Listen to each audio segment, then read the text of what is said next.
According to Forbes, he makes $100 million a year. He has 350 million followers across social media.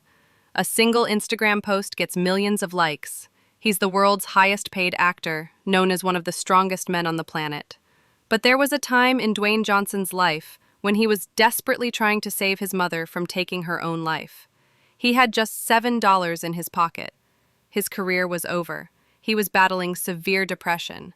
And worst of all, he was about to lose his family. This is the story you've never heard, and it will show you that even in your darkest moments, you have the power to completely transform your life. Dwayne Douglas Johnson was born on May 2nd, 1972, in Hayward, California, but his story begins long before his birth. His father, Rocky Johnson, was a professional wrestler. As a black man trying to make it in the wrestling world of the 1960s, it wasn't easy. Rocky was constantly on the road, rarely spending time with his family. His mother, Maivia, also came from the wrestling world. She was from a Samoan family and had major issues with her father. Ada's father, Peter Maivia, was a famous wrestler but also an incredibly tough man. Dwayne's childhood was spent constantly moving. Because of Rocky's wrestling career, the family was always changing cities. Connecticut, Pennsylvania, Hawaii. Little Dwayne could never stay anywhere long enough to feel settled. And this constant movement made the family's financial situation even worse. "We were broke," Dwayne recalls. "Sometimes our electricity would get cut off. Sometimes we'd get evicted. I saw my mom cry when she thought I wasn't looking." But the real problem was Rocky Johnson's drinking. He'd come home late, angry, yelling, and screaming. Little Dwayne would lie awake at night listening to his parents fight. When he turned 7, the family moved to Hawaii. Dwayne began spending time with his grandfather. Peter Maivia was a tough man, but he cherished his grandson Dwayne. "My grandfather taught me how to be strong," Dwayne says. "Not just physically, mentally strong." When he went to school, Dwayne was very different from the other kids. At 10 years old, he was much bigger and stronger than his peers. He was 5 feet 10 and weighed 140 pounds. The other kids thought he was weird. "I was always the new kid," he says. "Because we never stayed anywhere long enough. I never had real friends anywhere." This loneliness made little Dwayne even more withdrawn. His school performance dropped. Teachers started getting worried. But the real blow came when he was 13. It was 1985. The family had moved again, this time to Pennsylvania. Rocky Johnson's wrestling career was going through tough times. Money problems had reached a breaking point. Dwayne started attending Bethlehem Catholic High School, but he couldn't fit in here either. Other kids called him the Giant. He was constantly getting into fights, and then that night came. Dwayne was at home studying. His parents were fighting again, this time more violently than ever. Rocky had been drinking heavily. Ada was crying. "I can't take this anymore," Ada screamed. "I can't live this life. This can't continue." The door slammed. Rocky left the house. Ada was left alone in the living room, sobbing uncontrollably. Dwayne went to his mother. "Mom, are you okay?" Ada looked at her son. There was a tiredness in her eyes he'd never seen before. "Dwayne," she said, "sometimes life gets too heavy. Sometimes people reach a breaking point." After this conversation, Ada didn't get out of bed for days. When Dwayne left for school, he'd find his mother in bed, staring at the ceiling. When he came home from school, she'd be in the same position. "My mom was in a very dark place during that time," Dwayne says. "I was a 13-year-old kid, and seeing my mother in that condition was destroying me." Dwayne's grades dropped. He started fighting with teachers. There was constant tension at home. And then that moment came. One evening, Dwayne was trying to study in his room. He heard his mother's voice. "Dwayne, come here." When he went downstairs, he found his mother by the dishwasher. She was washing her hands, but very slowly. "Mom?" Ada turned around. Her eyes were empty. "Dwayne, I love you very much. Never forget that." And that night, Dwayne heard sounds coming from his mother's room. She was making phone calls. He caught a few words. "I can't take it anymore. I'm so tired. Maybe it would be better this way." That night, 13-year-old Dwayne couldn't sleep at all. He sensed something was going to happen to his mother. The next morning when he went to school, Dwayne's mind was on his mother. He couldn't concentrate in class. During lunch break, he decided to call home. The phone rang. Once, twice, 3 times. No one answered. Panic. His heart started racing. He went to the school principal and said he wanted to leave early. He made up an excuse about being sick. He ran home. When he got home, he noticed his mother's car was gone. He opened the door and went inside. "Mom! Mom!" No answer. He searched the house. In his mother's bedroom, on top of the dresser, he found a note. "Dwayne, I love you very much. This isn't your fault, and it's not mine either. I'm just so tired. I want to remember you as a happy person." Dwayne's world collapsed. His hands were shaking. He didn't know what to do. He started thinking about where his mother might have gone. And then he remembered. Last week when they were driving, his mother had pointed to a cliff and said, "That's really high, isn't it?" Maley Point Lookout. A high cliff in Hawaii overlooking the ocean. Dwayne ran to a neighbor's door. "Please take me to Maley Point, it's an emergency." His neighbor, Mrs. Chen, saw Dwayne's condition and got him in the car without asking questions. On the way, Dwayne was praying, "Please don't let it be too late, please." When they got to Maley Point, he saw his mother's car. Blue Honda Civic. The engine was running. Ada was sitting inside. Her eyes were closed. The parking brake wasn't engaged. "Mom!" Dwayne ran to the car. He opened the door. His mother wasn't moving at all. It was like she was in a trance. "Mom, I'm here. Please look at me." Ada opened her eyes. When she saw her son, she immediately started crying. "Dwayne, I can't do it anymore." "Mom, please, don't leave me. I need you." In that moment, 13-year-old Dwayne Johnson hugged his mother, and they cried together. On the edge of a cliff, with the sound of the ocean.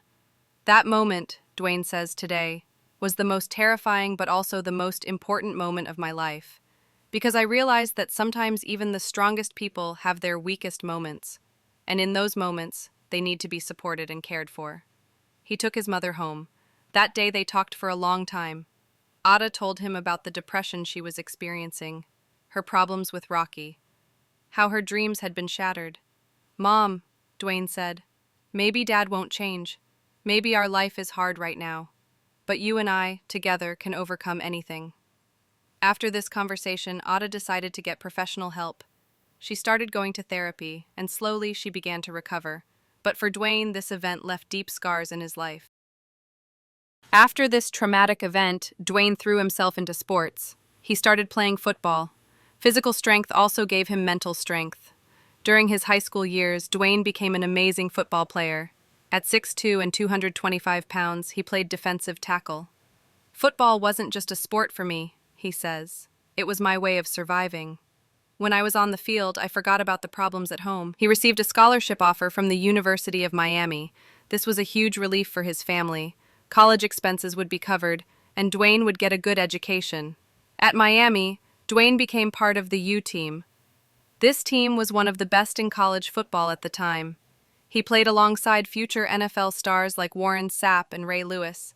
But here he faced a new problem: the pressure to prove himself. "Everyone at Miami was very talented," Dwayne says. "I was good too, but not as good as them. I constantly felt like I had to prove myself." In his first year, he didn't get much of a chance on the team. He spent most of his time on the bench. This situation sent him into depression again. "I felt worthless," he says. "My family expected so much from me. I had to prove that I deserved the scholarship Miami gave me." In his second year, he got a little more opportunity, but he was still living in Ray Lewis's shadow. Ray was the team leader and future NFL superstar. Dwayne constantly compared himself to Ray and felt inadequate.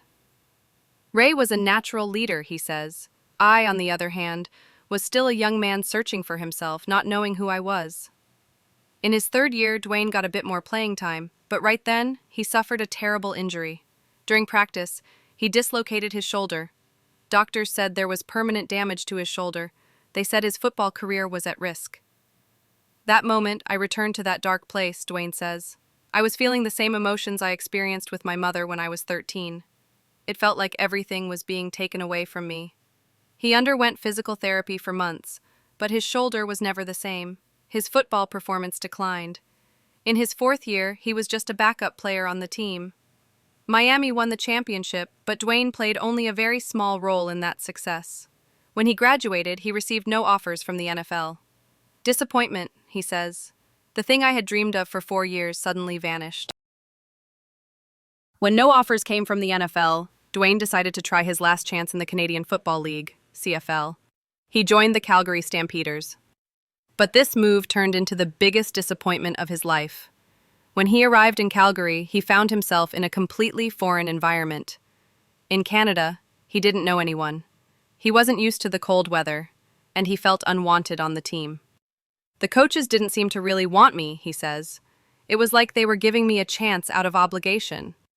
In the first few weeks, he couldn't fit into the team. Other players called him the American kid. He couldn't connect with anyone, and worst of all, his salary was very low. He was only making $450 a month. Living in Calgary on that money was nearly impossible. He was staying in a small, cold apartment. He didn't have money for food. Most of the time, he only ate pasta and canned tuna. That period was really tough, he says. When I talked to my family, I told them everything was fine, but I was actually in a very bad state. 3 months later, the coach called him into his office. Johnson, unfortunately, we won't be able to keep you on the roster. Those words destroyed Dwayne's world. His football career was officially over. When I left that office, I couldn't hold back my tears, he says. I was 28 years old and had nothing in my life. He left Calgary and returned to Miami. He moved in with his mother. He had only $7 in his pocket. When he returned to Miami, Dwayne fell into indescribable depression. I wouldn't get out of bed for days, he says. My mom was worried, but she didn't know what to do. His friends were playing in the NFL, having successful careers. Ray Lewis had become a superstar with the Baltimore Ravens. Warren Sapp was also achieving great success in the NFL. I, on the other hand, was a 28-year-old unemployed man living at my mother's house, Dwayne says. I felt like a complete failure. During this period, he had very dark thoughts. I thought about harming myself, he says openly. That depression was so deep that sometimes I questioned whether life had any meaning. When Ada Johnson noticed her son's condition, she became very worried, because she recognized the depression she had experienced years ago in her son. Dwayne, she said one day, would you like to talk to me? Mother and son went for a long walk. They walked and talked on Miami Beach, by the ocean. Son, Ata said, I experienced the place you're in right now years ago, and back then, you saved me. Now it's my turn. What do you mean, Mom? You saved me that day on the cliff. You gave me a reason to keep living. Now I want to do the same for you. Ata reminded her son of the family's wrestling heritage. She told him about his grandfather Peter Maivia's story. She explained how his father Rocky Johnson had struggled with difficulties.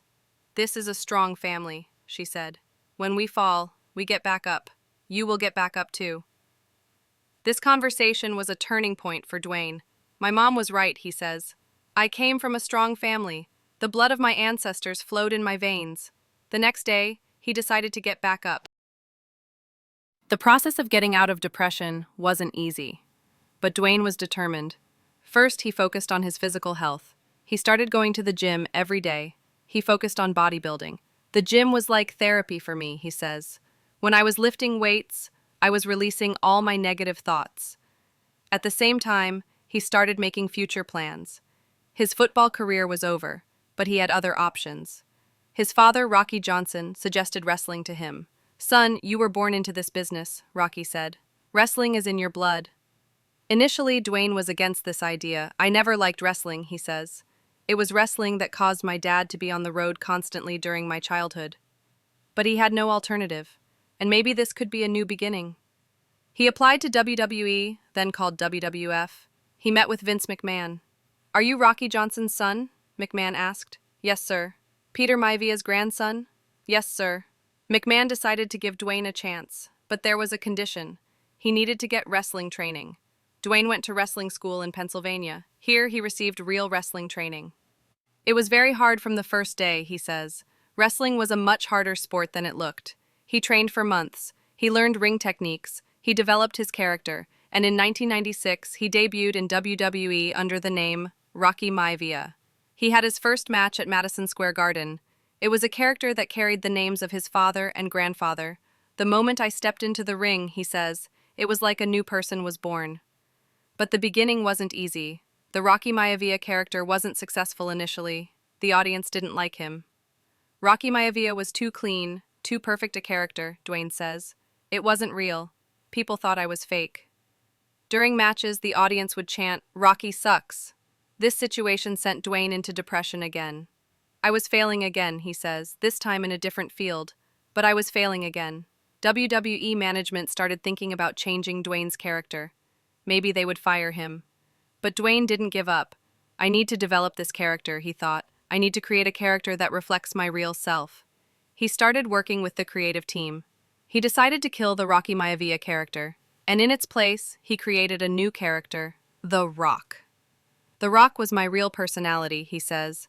Arrogant, charismatic, funny. People were seeing the real me.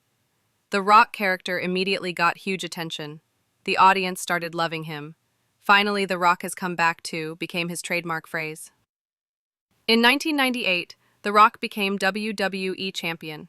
He was now one of the company's biggest stars. That moment, I felt my life change, he says. I wasn't just surviving anymore. I was succeeding. But his real goal was bigger, Hollywood. In the early 2000s, The Rock was one of WWE's most popular wrestlers. But he had bigger dreams. Wrestling was a great experience, he says, but I wanted to step onto a bigger stage. His first movie offer came The Mummy Returns, 2001. It was a small role, but it was a start. The beginning in Hollywood wasn't easy either. Many producers didn't take me seriously, he says. They only saw me as the wrestler who acts. His first movies weren't successful. The Scorpion King, 2002, was an average film. Critics found him inadequate in acting. I was facing failure again, he says, but this time I was different. Now I was someone who doesn't know how to give up. He took acting classes, he developed his own character, he focused on transitioning from action films to comedy. The Fast and Furious series became a major turning point for his career. In 2011, he joined the franchise with Fast 5. The Luke Hobbs character immediately got huge attention. Fast and Furious was a game changer for me, he says. I started becoming the lead character in big-budget films. Then came films like Jumanji, Rampage, and Skyscraper. Each was a huge box office success. In 2019, he created his own franchise with Hobbs and Shaw. At the same time, he gained a huge following on social media. He got 350 million followers on Instagram. Instagram is where I make real connections with people, he says. I give motivation. I share my life story. In 2020, Forbes named him the world's highest-paid actor. His annual income exceeded $100 million. Alongside his success, Dwayne also focused on family life. His first marriage started with producer Danny Garcia in 1997. Their daughter Simone was born in 2001. They divorced in 2007 but continued working together as business partners. My divorce with Danny was very civilized, he says. She's still my manager and close friend. In 2019, he married Lauren Hashian. They have 2 daughters, Jasmine and Tiana. Being a father is my greatest achievement, he says. I try to be a good example for my daughters. His relationship with his mother, Atta, remained very strong. My mom is my hero, he says. If she hadn't been that strong woman, I wouldn't be here today. In 2018, he bought Dwayne Johnson a big house in Hawaii. I want my mother to be comfortable, he said. At the height of his success, Dwayne made a very important decision. He started speaking openly about mental health. In 2018, in an interview with Express newspaper, he talked about his depression history. Struggle and pain is real, he said. Depression never discriminates.